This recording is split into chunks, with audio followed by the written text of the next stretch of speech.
Bola som v Gizmi Cakes, ktoré môžete nájsť v Bratislave.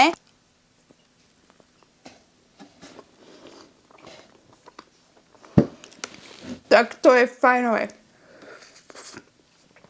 Mňam, ty kokos. Tu máte proste čerstvé mango, vonku pistaciová šláčka a tu na dole je len koláčik. Okolo toho je vlastne čokoláda. A toto by malo byť malinové.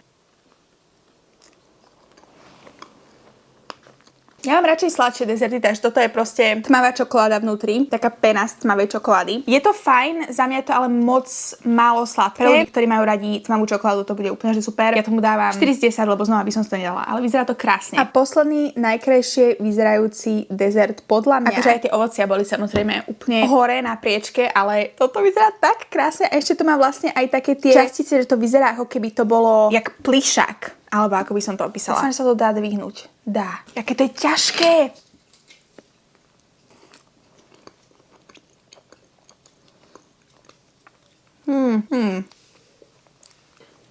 To je jaká škoda. Jak proste cute a dobre to vyzerá. Ja som čítala akože v tom popise, že to má byť nejaké gaštanové dačo, ale naozaj tá gaštanová chuť tam strašne prebíja. A ja som nikdy nemala rada gaštanové pyré. Takže